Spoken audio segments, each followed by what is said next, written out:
Hello दोस्तों। आज मैं आपको जो कहानी सुनाने जा रहा हूँ उसका नाम है 100 रुपये की भीख। सेठ रतनलाल प्रीतमपुरम गांव के जाने माने व्यापारी थे। व्यापार के सिलसिले में सेठ जी को आसपास के कई गांवों में जाना पड़ता था। सेठ जी का स्वभाव बहुत ही नरम दिल और दयालु था। इतनी धन संपत्ति होते हुए भी उन्होंने कभी घमंड को अपने सिर पर चढ़ने नहीं दिया।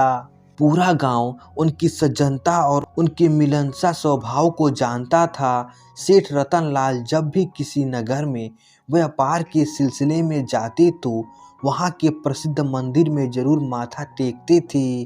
धार्मिक कामों में सेठ जी की बहुत आस्था थी। एक बार सेठ रतनलाल को व्यापार के लिए दूसरे गांव में जाना पड़ा। वहां पर सेठ जी ने वहां के प्रसिद्ध मंदिर के बारे में सुना तो वहां माथा टेकने पहुंच गए। जब सेठ जी मंदिर में जा रहे थे तो मंदिर की सीढ़ियों पर एक भिखारी बैठा था। उस भिखारी ने अपने सामने दो चीजें रखी हुई थी, एक कटोरा जिसमें कुछ सिक्के थे और साथ ही में एक कपड़े पर कुछ फूल रखे हुए थे। जब भी कोई उस भिखारी के कटोरे में सिक्का डालता तो एक फूल उठा लेता था। कुछ लोग बिना फूल उठाए भी उसके कटोरे में भीख डाल देते। सेठ रतनलाल ने भी अपने दयालु स्वभाव के कारण उस भिखारी के कटोरे में 100 का एक नोट डाल दिया और मंदिर की सीढ़ियां चढ़ने लगे। अभी सेठ जी ने 5-7 सीढ़ियां चढ़ी ही थी कि वापस भिखारी की तरफ आए और उन्होंने भिखारी के सामने रखे फूलों में कुछ फूल उठाए और भिखारी से कहा, मैंने तुम्हें पैसे दिए हैं लेकिन बदले में कुछ फूल लेना भूल गया। अब मैं यह फूल ले रहा हूँ। आखिर मैं भी एक व्यापारी हूँ और तुम भी एक व्यापारी हो, हिसाब बराबर रहना चाहिए। इतना कहकर सेठ जी जल्दीबाजी में मंदिर में चले गए। रोज मंदिर में बैठकर कुछ सिक्के इकट्ठा करने वाला वह भिखारी, उसके लिए 100 रुपए का नोट एक बड़ी रकम थी। इसके बाद सेठ रतनलाल मंदिर में भगवान के दर्शन करके वापस चले गए और अपने व्यापार का काम पूरा करने के बाद अपने गांव लौट गए। अपने गांव वापस पहुंचकर सेठ जी पहले की तरह अपने काम धंधे में व्यस्त हो गए। धीरे धीरे 1 साल बीत गया। सेठ रतनलाल को एक बार फिर उसी गांव में जाना पड़ा, लेकिन इस बार व्यापार के लिए नहीं बल्कि एक शादी के समारोह में हिस्सा लेने के लिए। सेठ जी एक बार फिर उस गांव में पहुंचे। पहले उन्होंने मंदिर में भगवान के दर्शन किए, उसके बाद वह शादी में पहुंच गए। काफी बड़ा शादी का समारोह था और बहुत ही अच्छी सजावट की गई थी। खास तौर पर फूलों की सजावट तो देखने लायक थी। सेठ जी भी इतनी शानदार सजावट को देखकर हैरान थे। अभी सेठ रतनलाल वहां की सजावट को देख ही रहे थे कि तभी एक आवाज उनको सुनाई दी। कोई उनसे कह रहा था, नमस्कार सेठ जी, कैसे हैं आप? सेठ जी ने घूमकर उस आदमी की तरफ देखा।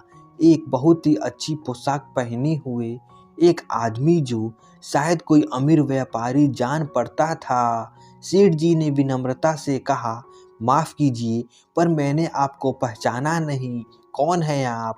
उस आदमी ने कहा, सेठ जी हम पहले भी मिल चुके हैं। सेठ जी ने हैरानी भरे स्वर में कहा, मुझे याद नहीं आ रहा।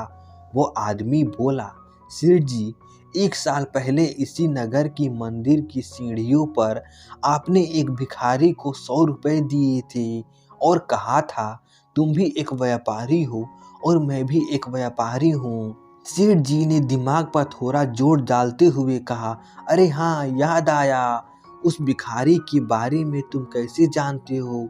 वह आदमी बोला, सेठ जी मैं ही वह भिखारी हूँ।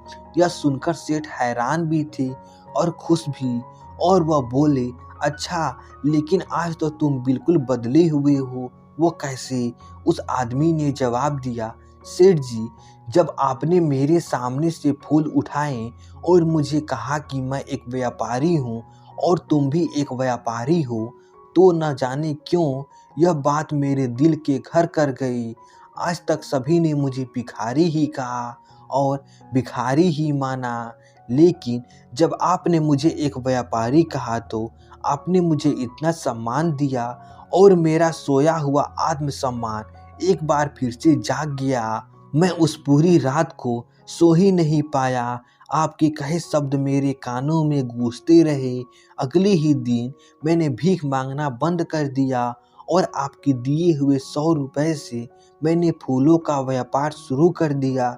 शुरू में मैं मंदिर के बाहर ही फूल मालाएं बेचता रहा और धीरे धीरे मेरा फूलों का व्यापार इतना अच्छा चल पड़ा कि अब मैं ब्याह शादियों में भी फूलों की सजावट करता हूँ और इस समारोह में भी फूलों की सजावट जो आप देख रहे हैं वो मैंने ही करवाई है। उस आदमी ने आगे कहा, आपके कहे हुए शब्दों ने मेरी पूरी जिंदगी ही बदल दी। मैं एक भिखारी से एक व्यापारी बन गया। यह सब आपकी ही मेहरबानी है। सेठ जी ने उस व्यक्ति से कहा, यह मेरी नहीं तुम्हारी ही मेहनत का नतीजा है। मैंने तो तुम्हें एक रास्ता दिखाया था, उस रास्ते पे तुम अपने मेहनत से आगे बढ़े हो और अपनी काबिलियत को भी साबित किया। इसी तरह आगे बढ़ते रहना और किसी न किसी ज़रूरतमंद की सहायता करते रहना। ऐसा कहकर वो दोनों शादी के समारोह का आनंद लेने लगे। तो दोस्तों, आशा करता हूँ यह कहानी आपको अच्छी लगी होगी। ऐसे ही मज़ेदार कहानी सुनने के लिए हमारे चैनल को सब्सक्राइब कर दीजिए।